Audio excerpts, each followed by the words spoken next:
दोस्तों, मैं मनीषा यादव स्वागत करती हूँ आपके अपने YouTube channel my digital library पर। तो चलिए देखते हैं। इससे पहले वाली वीडियो में मैंने वर्ण, वर्णमाला, स्वर, व्यंजन और उनके प्रकार, मात्रा, अल्पप्राण, महाप्राण, घोष, अघोष इन सभी बिंदुओं पर विस्तृत चर्चा की है। यदि अभी तक आपने इन्हें नहीं देखा है तो जाकर पहले उन वीडियोस को देख लें। तो चलिए आगे की चर्चा शुरू करते हैं। आज का हमारा जो टॉपिक है वो है वर्णों का उच्चारण स्थान। वर्णों के उच्चारण स्थान से आप क्या समझते हैं? कोई भी वर्ण मुंह के भिन्न भिन्न भागों से बोला जाता है, इन्हें ही उच्चारण स्थान कहते हैं। उच्चारण स्थान मतलब उच्चारण वाला स्थान, मतलब मुख के जिस भाग से, जिन जिन मुख के भिन्न भिन्न भागों से जहाँ से वो वर्ण उच्चरित होते हैं, वही स्थान जो है मुख के भीतर, वही जो स्थान है वही उच्चारण स्थान कहलाते हैं, क्योंकि वहीं से वर्णों का उच्चारण होता है। दूसरे शब्दों में देखा जाए तो भिन्न भिन्न वर्णों का उच्चारण करते समय मुख के जिस भाग पर विशेष बल पड़ता है उसे उस वर्ण का उच्चारण स्थान कहते हैं। जैसे च, छ, ज के उच्चारण स्थान में तालु पर अधिक बल पड़ता है। आप बोलकर अनुभव करेंगे तो खुद ब खुद समझ सकते हैं। च, छ, ज के उच्चारण में तालु पर अधिक बल पड़ रहा है, अतः ये वर्ण क्या है? तालव्य कहलाते हैं। मतलब तालु से उच्चरित होते हैं तो इनका उच्चारण स्थान जो है वो तालु है, और इन वर्णों को तालव्य वर्ण भी कहते हैं। मुख के 6 भाग हैं, कौन कौन से देख लेते हैं, और यही उच्चारण स्थान भी वर्णों के होते हैं। जैसे कंठ, तालु, मूर्धा, दांत, होंठ और नाक। हिंदी के सभी वर्ण इन्हीं से अनुशासित और उच्चरित होते हैं। चूंकि उच्चारण स्थान भिन्न है इसलिए वर्णों की निम्नलिखित श्रेणियां बन गई हैं, क्योंकि सभी वर्णों का तो एक ही उच्चारण स्थान होगा नहीं, सबके उच्चारण स्थान जो है वो भिन्न भिन्न है, अलग अलग है, तो इसलिए इन्हें श्रेणियों में बांट दिया गया है। जैसे कंठ, तालव्य, मूर्धन्य।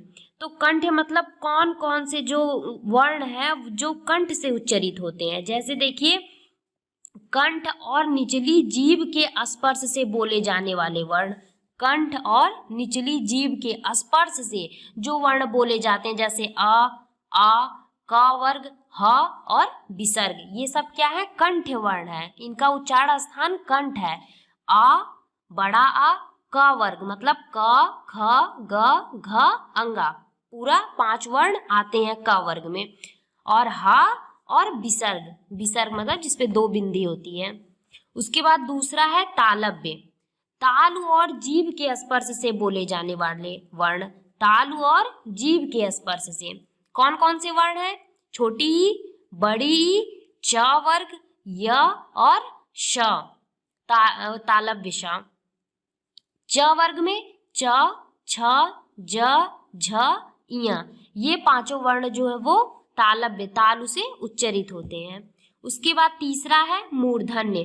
मूर्धा और जीभ के स्पर्श वाले वर्ण, मूर्धन्य, मूर्धा और जीभ, इसमें कौन कौन से आते हैं? ट वर्ग, र और श, मूर्धन्य श। ट वर्ग में ट, ठ, ड, ढ, ञ, र और मूर्धन्य श, ये आते हैं मूर्धन्य में, जो मूर्धा से उच्चरित होते हैं। इसके बाद है दंत। दंत, दांत और जीभ के स्पर्श से बोले जाने वाले वर्ण, दांत और जीभ के स्पर्श से, इसमें कौन कौन से वर्ण आते हैं? त वर्ग, ल और श, दंत सा। इस सा को दंत सा हम इसीलिए बोलते हैं क्योंकि ये दांत से उच्चरित होता है। त वर्ग में कौन कौन से वर्ण आ जाएंगे? त, थ, द, ध, न। उसके बाद है ओष्ठ। ओष्ठ मतलब दोनों होठों के स्पर्श से बोले जाने वाले वर्ण, कौन कौन से हैं? उ और प वर्ग। प वर्ग में कौन कौन से वर्ण आएंगे? प, फ, ब, भ, म। उसके बाद आता है कंठ तालव्य, मतलब कंठ और तालु। कंठ और तालु में जीभ के स्पर्श से बोले जाने वाले वर्ण कंठ तालव्य। उसमें कौन कौन से आते हैं? ए और ए, 2 वर्ण आते हैं केवल। उसके बाद है कंठोष्ठ, कंठ और होष्ठ। कंठ और जीभ और होठों के कुछ स्पर्श से बोले जाने वाले वर्ण जैसे ओ और औ। ए और ए जो है वो कंठ तालव्य है, ओ और औ जो है वो कंठोष्ठ है। उसके बाद दंतोष्ठ मतलब दांत और ओठ। दांत से जीभ और ओठों के कुछ योग से बोले जाने वाला वर्ण कौन सा है? वह केवल एक है, वाह। उसके बाद नासिक के वर्ण आते हैं। नासिक के वर्ण के बारे में मैंने इससे पहले वाली वीडियो में बताया था कि जो 5 वर्ग हैं, 5 वर्ग का जो अंतिम वर्ण आता है, जैसे क वर्ग का क, ख, ग, घ, अंगा, वो नासिक है। च वर्ग का च, छ, ज, झ, इया। ट वर्ग का ट, ठ, ड, ढ, अड़ा। प वर्ग का प, फ, ब, भ, म। और त वर्ग का त, थ, द, ध, न। तो लास्ट के जो 5 आर है वही नासिक के व्यंजन है। उसके बाद अलिजी जो है हा को कहा जाता है। उसके बाद आता है स्वर वर्णों का उच्चारण स्थान। ये तो व्यंजनों का हो गया, कुछ स्वर का भी हो गया, लेकिन केवल स्वर वर्ण का उच्चारण स्थान क्या क्या होता है? जैसे अ का, छोटा आ का, यह कंठ ध्वनि है, मतलब कंठ से उच्चरित ध्वनि है, इसमें व्यंजन मिला रहता है। जैसे क धन अ मिलके क्या होगा? क। जब यह किसी व्यंजन में नहीं रहता तब उस व्यंजन के नीचे हल का चिन्ह लगा दिया जाता है। मतलब जैसे यहाँ पे क में हल का चिन्ह लगा है, मतलब इसमें स्वर अभी मिला हुआ नहीं है, ये अभी अकेला है, ये अभी अपूर्ण है। ये तब तक पूर्ण नहीं हो सकता जब तक इसमें स्वर का मेल ना हो, किसी आ का ही मेल होता है, तब जाके कोई वर्ण पूर्ण होता है। और जब ये नहीं लगा रहेगा तो उस वर्ण के नीचे हल लगाया जाता है। हिंदी के प्रत्येक शब्द के अंतिम अ लगे वर्ण का उच्चारण हलंत सा होता है। जैसे नमकह, रात, दिन, मन, रूप, पुस्तक, किस्मत, ये सब अभी अपूर्ण है। त में हलंत तब हटेगा जब इसमें अ का समावेश होगा, जब इसमें स्वर आ जुड़ेगा। उसी तरह रूप, पुस्तक, किस्मत इत्यादि आप यहाँ देख सकते हैं। इसके अतिरिक्त यदि अकारांत शब्द का अंतिम वर्ण संयुक्त हो तो अंत्य आ, मतलब अंत का जो आ है उसका उच्चारण पूरा होता है। जैसे सत्य, ब्रह्म, खंड, धर्म इत्यादि। यहाँ पे क्या बताया जा रहा है? जैसे जब अकारांत शब्द होगा उसका अंतिम वर्ण संयुक्त हो, उसका अंतिम वर्ण जो है वो संयुक्त है, तो अंत आ का उच्चारण पूरा माना जाता है। जैसे आप यहाँ देख सकते हैं सत्य, ब्रह्म, खंड, धर्म इत्यादि। इसके बाद है इतना ही नहीं, यदि ई या ऊ के बाद या आए तो अंत आ का उच्चारण पूरा होता है। यदि ई या ऊ के बाद या आए तो जो अंतिम आ होगा उसका भी उच्चारण पूर्ण माना जाएगा। जैसे प्रिय, आत्मीय, राजसु आदि में आप देख सकते हैं। उसके बाद है ए और औ का उच्चारण। ए का उच्चारण कंठ और तालु से, कंठ तालु से किसका होता है? ए और ए का। और ओ और औ का होता है कंठ और होष्ठ से, इससे पहले मैंने बताया। ए का उच्चारण स्थान हो गया कंठ और तालु, औ का उच्चारण स्थान हो गया कंठ और ओष्ठ के स्पर्श से होता है। संस्कृत की अपेक्षा हिंदी में इनका उच्चारण भिन्न होता है। जहाँ संस्कृत में ए का उच्चारण ऐ और औ का उच्चारण औ की तरह होता है, वहाँ हिंदी में इनका उच्चारण क्रमशः ऐ और औ के समान होता है। ये तो इन दो स्वरों की ध्वनियाँ संस्कृत में भिन्न होती हैं।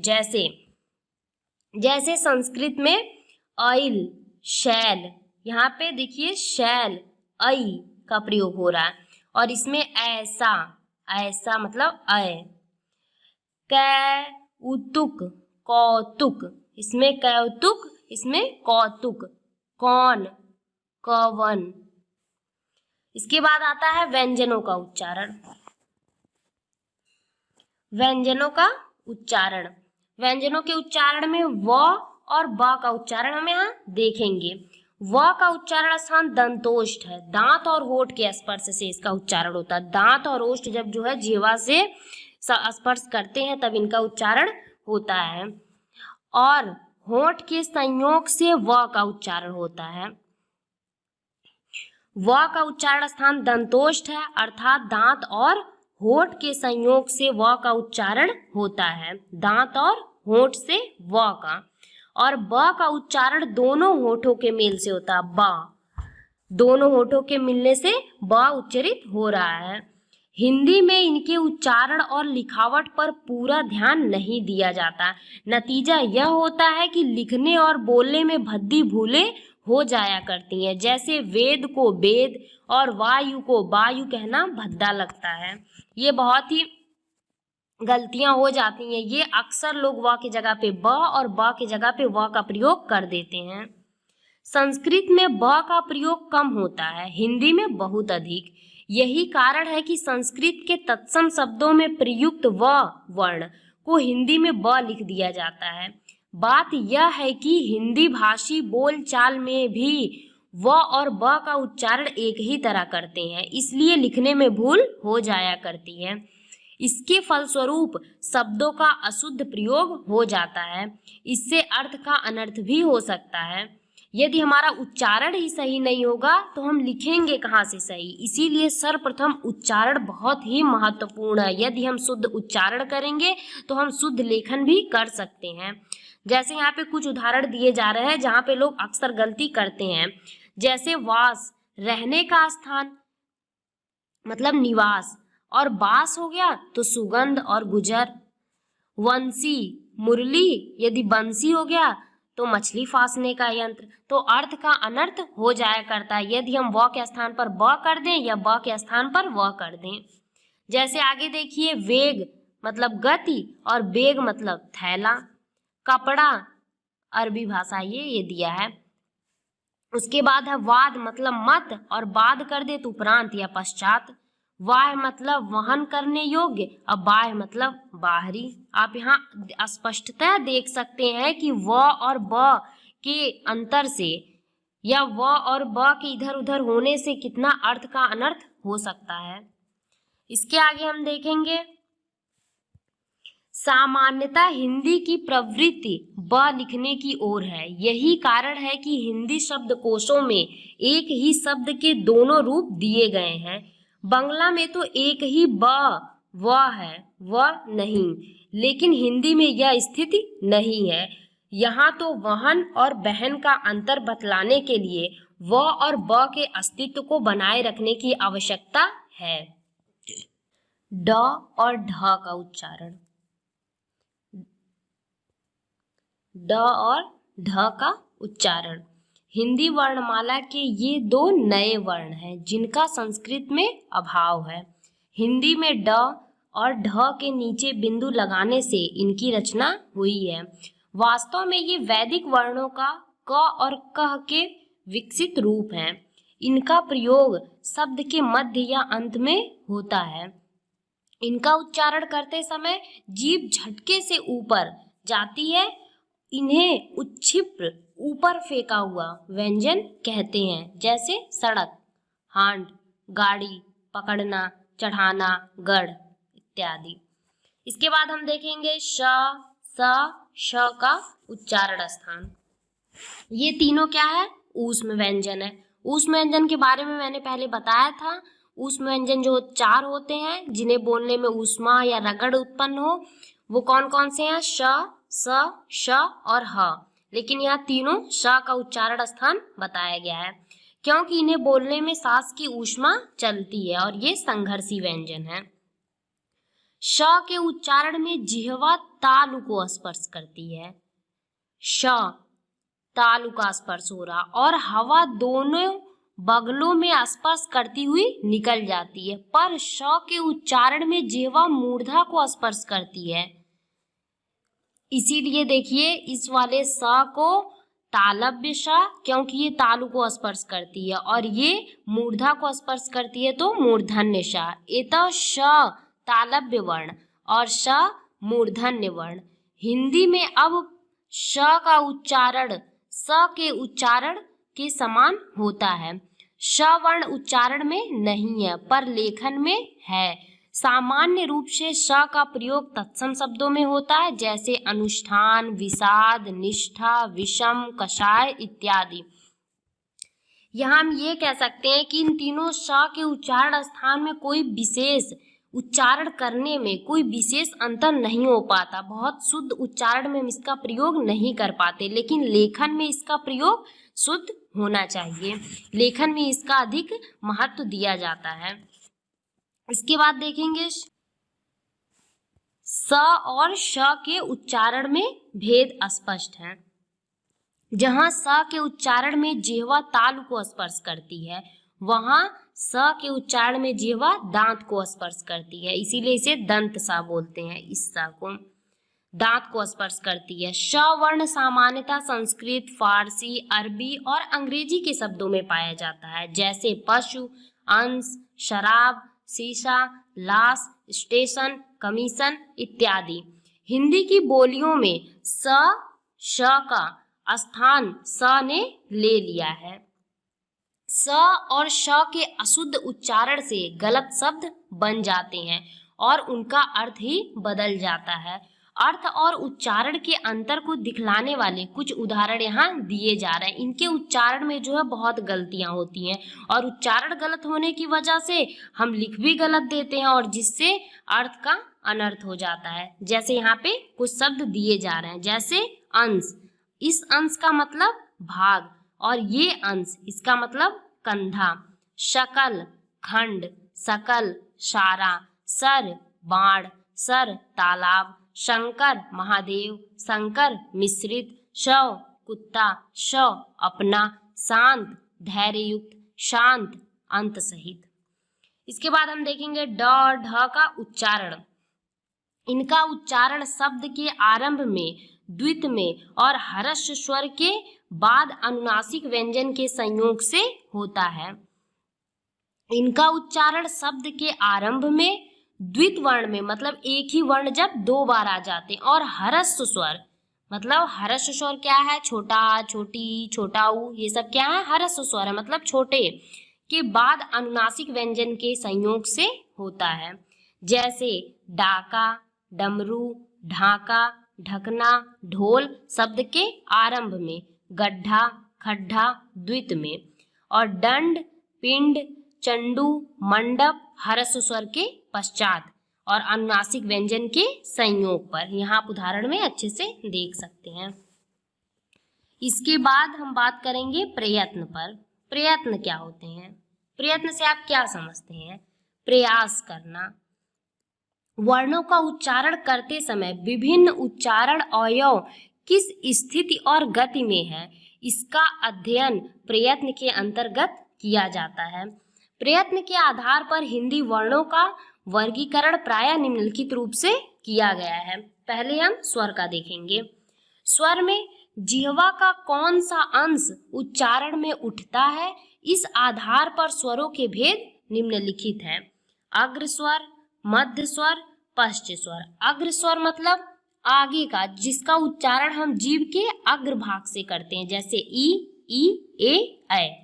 आप बोल के अनुभव करेंगे ना तो स्वयं समझ सकते हैं। उसके बाद मध्य स्वर क्या है? आ। उसके बाद पश्च स्वर आ, उ, ओ, औ। बोल कर अनुभव करिए, खुद आप समझ लेंगे। फिर दूसरा आता होठों की स्थिति या गोलाकार होती है। होठों की स्थिति गोलाकार होती है या नहीं, इस आधार पर स्वरों का भेद निम्नलिखित है। जैसे वृत्तमुखी, आवृतमुखी, वृत्तमुखी और आवृतमुखी। मुखी क्या है? जिन स्वरों के उच्चारण में होठ वृत्तमुखी या गोलाकार होते हैं उन्हें वृत्तमुखी वर्ण कहते हैं। जैसे उ, ओ, औ, ये सब क्या है? वृत्तमुखी। आवृतमुखी क्या होता है?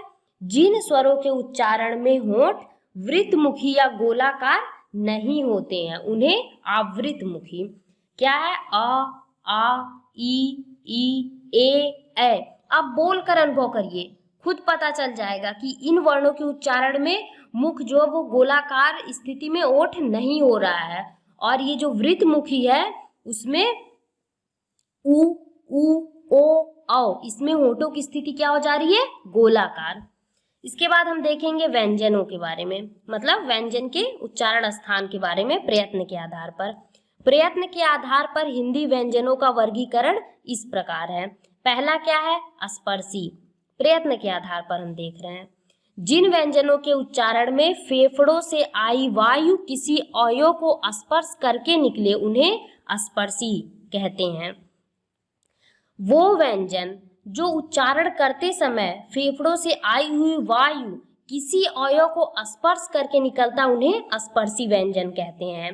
जैसे क, ख, ग, घ, ट, ठ, ड, ढ, त, थ, द, ध, प, फ, ब, भ स्पर्शी व्यंजन हैं। स्पर्शी व्यंजन के बारे में मैंने इससे पहले भी आपको बताया था व्यंजन के प्रकार में। पहला प्रकार था स्पर्शी व्यंजन। उसमें स्पर्शी व्यंजन आपने देखा था कि उसके अंतर्गत 25 वर्ण आते हैं। 25 वर्ण मतलब पांचों वर्ग आते थे, क वर्ग, च वर्ग, ट वर्ग, त वर्ग और प वर्ग। 25 वर्ण थे, लेकिन जब स्थिति प्रयत्न के आधार पर देखी गई तो यहाँ पे हम ये कह सकते हैं कि पांचों वर्ग के अंतिम वर्ण बस इसमें नहीं आ रहे हैं। आप इसका अवलोकन करिए और देखिए, बस अंतिम वर्ण नहीं आ रहे हैं, बाकी सब आए हैं। क, ख, ग, घ अंतिम वर्ण अंगा छूट गया है, फिर ट, ठ, ड, ढ अंतिम छूट गया है, त, थ, द, ध अंतिम इसमें भी छूट गया, प, फ, ब, भ लास्ट वाला छूट गया है।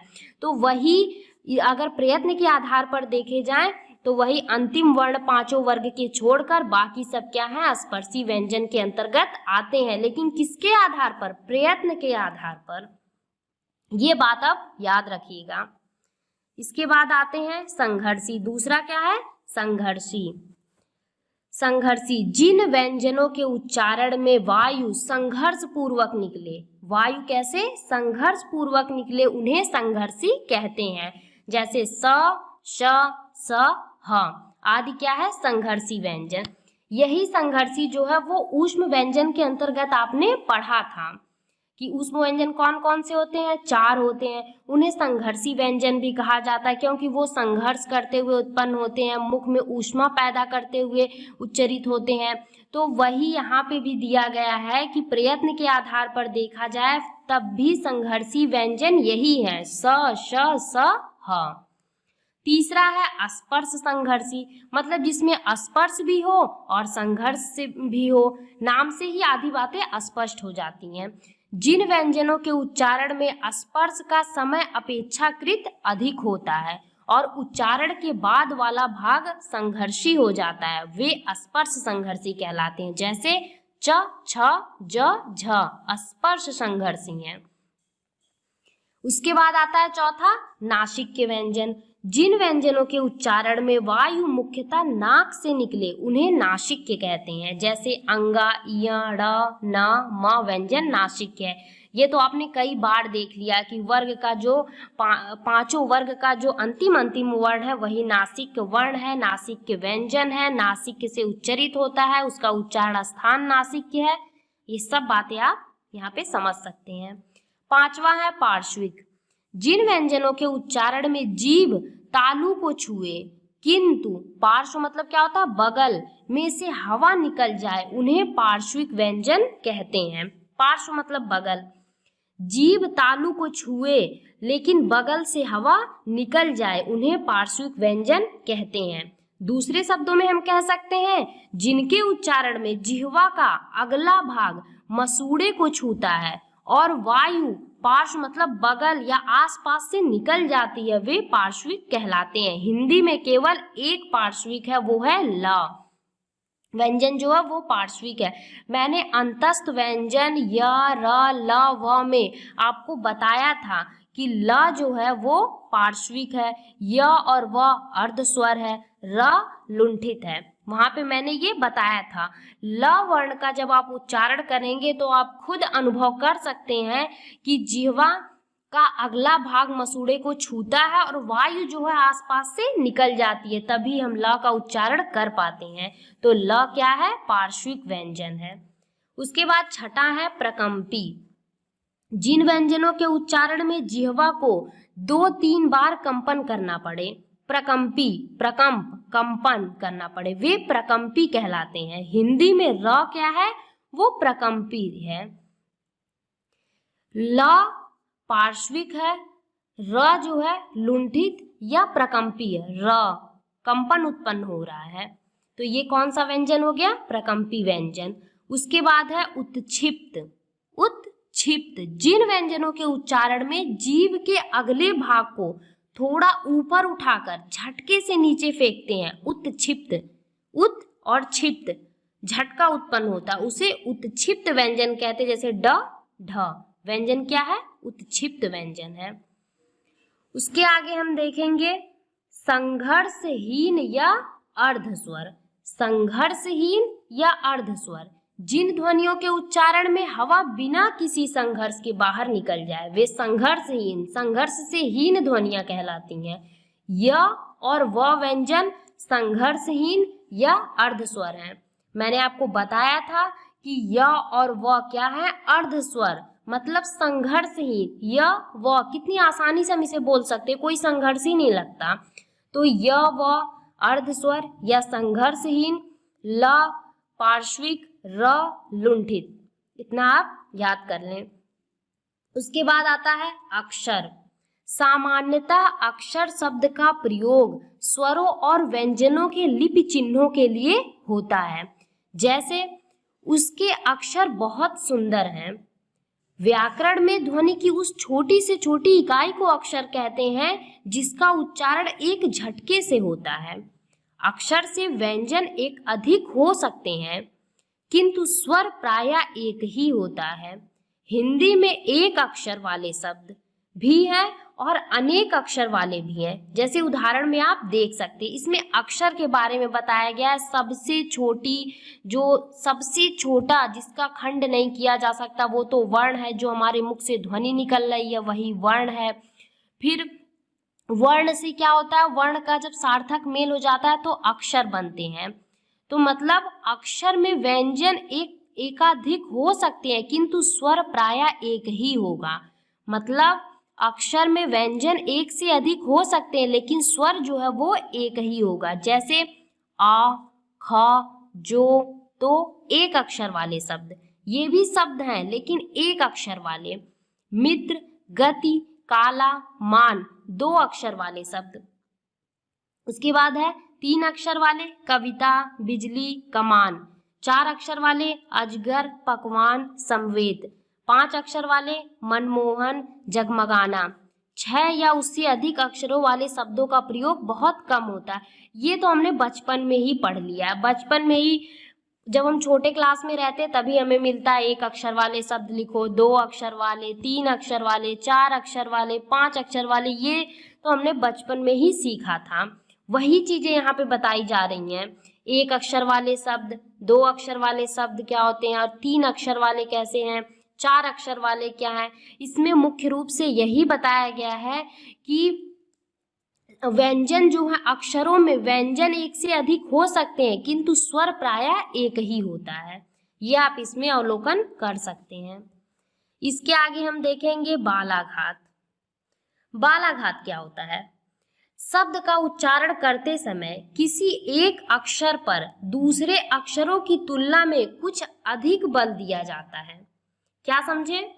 मतलब किसी एक अक्षर की तुलना में जब हम दूसरे अक्षर पर अधिक बल देने लगते हैं, जैसे जगत में ज और त की तुलना में ग पर अधिक बल दिया जा रहा है। जगत, ग ही पूर्ण कर रहा है, जगत में ग पर अधिक बल दिया जा रहा है। इसी प्रकार समान में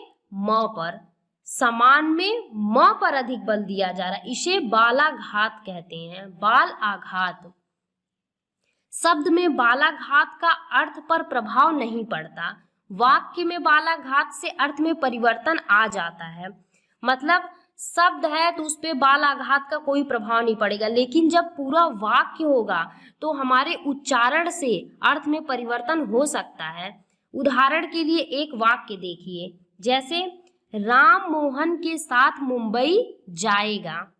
इस वाक्य में भिन्न भिन्न शब्दों पर बालाघात से निकलने वाला अर्थ कोष्टक में दिया जा रहा है। जैसे राम सोहन के साथ मुंबई जाएगा, राम जाएगा, कोई और नहीं। इससे हम ये समझ सकते, जैसे बोला जा रहा है राम सोहन के साथ मुंबई जाएगा, मतलब सोहन के साथ ही जाएगा, किसी और के साथ नहीं। इसके आगे है राम सोहन के साथ मुंबई जाएगा, मतलब मुंबई ही जाएगा, कहीं और नहीं। जिस शब्द पे हम बालाघात करेंगे, जोड़ देंगे, उससे ये बात स्पष्ट हो जाएगी। फिर चौथा क्या है, राम मोहन के साथ मुंबई जाएगा, मतलब निश्चय ही जाएगा। पहला वाक्य था राम सोहन के साथ मुंबई जाएगा, मतलब राम ही जाएगा, कोई और नहीं। दूसरा वाक्य था राम सोहन के साथ मुंबई जाएगा, मतलब सोहन के ही साथ जाएगा, किसी और के साथ नहीं। तीसरा वाक्य है राम मोहन के साथ मुंबई जाएगा, मतलब मुंबई ही जाएगा, कहीं और नहीं। चौथा वाक्य है राम सोहन के साथ मुंबई जाएगा, मतलब निश्चय ही जाएगा। आप चारों वाक्यों में देख सकते हैं जिस शब्द पर हम बालाघात कर रहे हैं वो शब्द हमें पता चल जा रहा है कि हाँ ये काम वो करेगा, इससे स्पष्ट हो जा रहा है। यह अर्थ केवल उच्चारण की दृष्टि से है, लिखने में यह अंतर लक्षित नहीं हो सकता। आप समझ गए होंगे कि बस हमारे उच्चारण से ही ये भाव प्रकट हो रहा, लिखने में तो कोई अंतर नहीं। लिखने में चारों वाक्य जो है एक ही जैसे लिखे गए, लेकिन बालाघात की वजह से हम ये स्पष्ट कर पा रहे हैं। उसके बाद हम देखेंगे बालाघात के भी दो प्रकार होते हैं, पहला शब्द बालाघात, दूसरा वाक्य बालाघात। जब हम शब्द पर आघात करेंगे, प्रत्येक शब्द का उच्चारण करते समय किसी एक अक्षर पर अधिक बल दिया जाता है। जैसे शब्द का बालाघात क्या होगा, जैसे 3 वर्णों का शब्द है तो हम किसी एक वर्ण पर अधिक बल दे रहे हैं, तब वो हो जाएगा शब्दों का बालाघात। किसी एक अक्षर पर अधिक बल देंगे, जैसे गिरा में र पर, गिरा र पर। हिंदी भाषा में किसी भी अक्षर पर यदि बल दिया जाए तो इससे अर्थ भेद नहीं होता तथा अर्थ अपने मूल रूप जैसा ही बना रहता है। स्पष्ट है। दूसरा है वाक्य बालाघात, जब हम वाक्य पे किसी पूरे शब्द पर जोड़ देंगे। हिंदी में वाक्य बालाघात सार्थक है। एक ही वाक्य में शब्द विशेष पर बल देने से अर्थ में परिवर्तन आ जाता है। जिस शब्द पर बल दिया जाता है वह शब्द विशेषण शब्दों के समान दूसरों का निवारण करता है। जैसे आप देखिए यहाँ पे, रोहित ने बाजार से आकर खाना खाया। उपयुक्त वाक्य में जिस शब्द पर भी जोड़ दिया जाएगा उसी प्रकार का अर्थ निकलेगा। जैसे रोहित शब्द पर जोड़ देते ही अर्थ निकलता है कि रोहित ने ही बाजार से आकर खाना खाया। बाजार पर जोड़ देने से अर्थ निकलता है कि रोहित ने बाजार से वापस आकर खाना खाया। इसी प्रकार प्रत्येक शब्द पर बल देने से उसका अलग अर्थ निकल जाता है। शब्द विशेष के बालाघात से वाक्य के अर्थ में परिवर्तन आ जाता है। शब्द बालाघात का स्थान निश्चित है, किंतु वाक्य बालाघात का स्थान वक्ता पर निर्भर करता है। शब्द बालाघात जब करेंगे तो वो निश्चित है, वही शब्द रहेगा, उसे में किसी एक ही अक्षर या वर्ण पर हम जोड़ देंगे। लेकिन जब वाक्य बालाघात हम करते हैं तो बोलने वाले पर, वक्ता पर निर्भर करता है कि वह किस शब्द पर जोड़ देगा। वह अपनी जिस बात पर बल देना चाहता है उसे उसी रूप में प्रस्तुत करता है। इसके बाद आता है अनुतान। अनुतान क्या है? जब हम किसी ध्वनि का उच्चारण करते हैं तो उसका एक सुर होता है, अनुतान। जब एक से अधिक ध्वनियों से बने शब्द, वाक्यांश या वाक्य का प्रयोग करते हैं तो सुर के उतार चढ़ाव से एक सुर लहर बन जाती है, इसे अनुतान कहते हैं।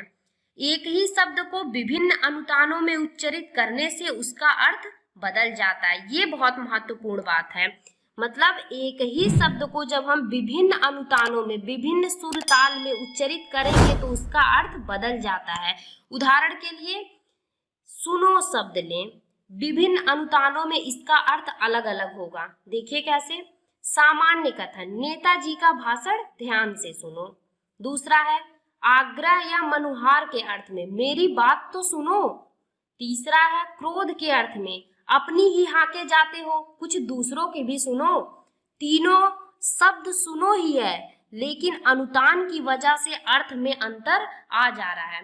जैसे सामान्य कथन कोई कह देता है नेताजी का भाषण ध्यान से सुनो, तो ये तो सामान्य हो गया। लेकिन आग्रह या मनुहार के अर्थ में, मतलब आग्रह हम कर रहे हैं मेरी बात तो सुनो, तो यहाँ पे अर्थ बदल गया। क्रोध के अर्थ में कहेंगे अपनी ही हाके जाते हो, कुछ दूसरों की भी सुनो, तो यहाँ पे क्रोध के अर्थ में हो जा रहा है। इसके आगे हम देखेंगे, हमारा ये पाठ खत्म होता है। इससे अब अगले वाली वीडियो में इससे आगे की चर्चा की जाएगी। धन्यवाद।